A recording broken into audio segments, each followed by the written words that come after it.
Now, if you like what we do and you want to keep us running and growing, then please become a full supporter of UK Column. Make a donation. Yes, that helps, but really it's the memberships that are so important to us, because this gives us stability and the ability to plan ahead. So £5 a month, £50 a year, or for some people, they've been generous enough to say, I'd like to become a lifetime member. So you can do that via the website. Of course, you can buy from the shop. And if you're interested in health products, we work with Clive DeCarl, and you can buy his products through our site, and the UK Column benefits from that. So if you're not a full supporter of the UK Column, please go online and have a think about it, because it's tough enough providing media in competition with the legacy media, and we need your financial support to do this. Now, one of the things that we're constantly saying is that on the website you can also work to help us, particularly as a member. So just as an example, Mike took the wonderful day that Bob Moran came to visit us. And of course, you can share all of this on the social media platforms. And here it's illustrating there's already 65 comments, which you might like to see. We'd also like to say there are tickets left for the conference, but they are selling. So if you haven't yet decided to come and join us on the 19th, please do buy a ticket. It's going to be really wonderful to see you all. We've got some great speakers, and this is going to be the stepping stone to getting UK Column live, not only in Bristol and the south of the country, but in other parts of the country in 2025. So please come and join us and support us in that way. I'd also like to remind people that I will be speaking at the Heritage Party conference tomorrow, along with Charles Mallett. We're guest speakers. We are speaking because we're invited. I'll be talking on fighting the New World Order, and Charles Mallett will be talking about free speech. I'm sure it's going to be a lovely day, and we were honoured to be asked to come and speak to that audience. Now, Debbie has mentioned her blog, but she's got a new blog up. If you go to the UK Column website, you can have a look at that.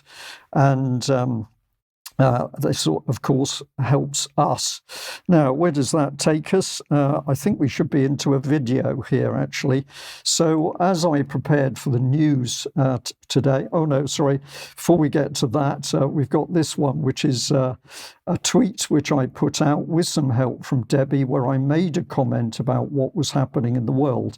It's really been astonishing, but this thing has been shared thousands of times, so I just thought I'd play it back to our audience today to say that a few words can sometimes seemingly make a big difference. Let's have a look at what I said.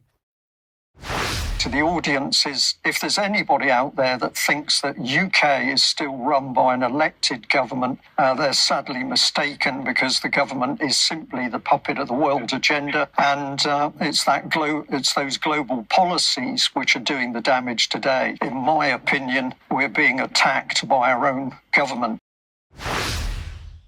Well, and I absolutely stand by that comment, and a big thank you to everybody who's taken the trouble to share that.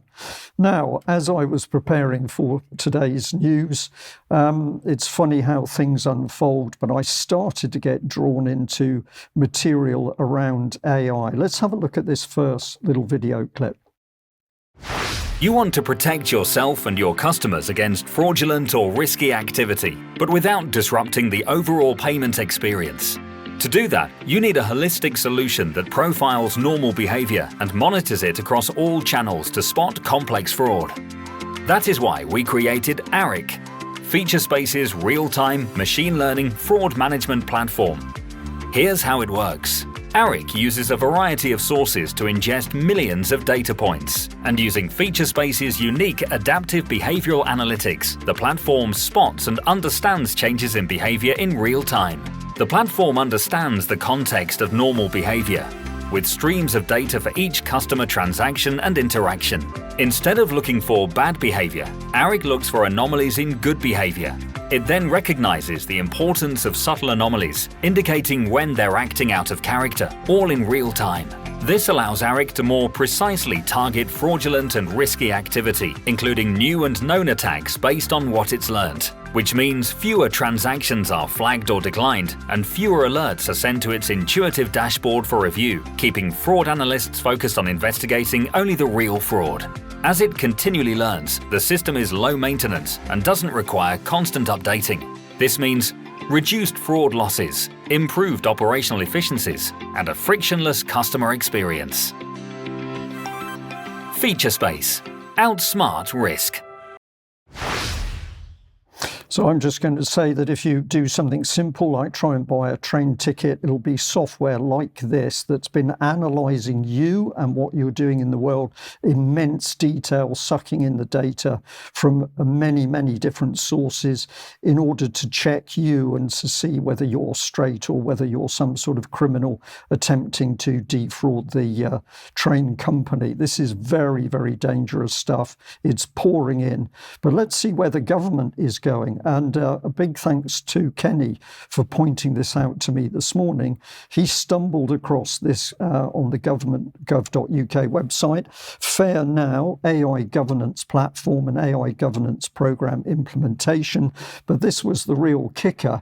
It says that the governance platform serves as a, quote, single source of truth for managing AI governance, risk and compliance.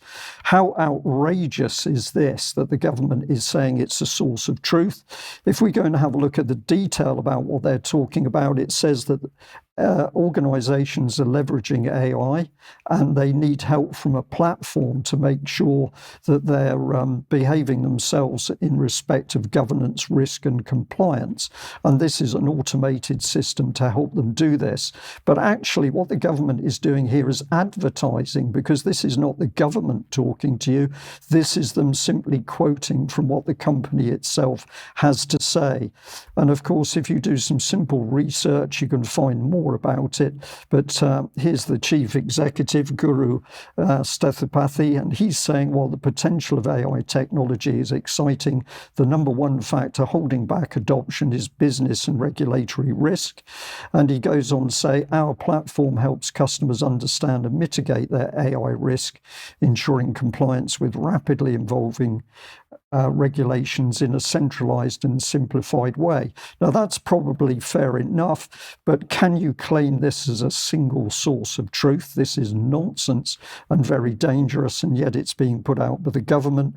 Contrast truth in this direction with a member of the public trying to get truth out of Sheffield City Council by freedom of information on the key subject of child abuse.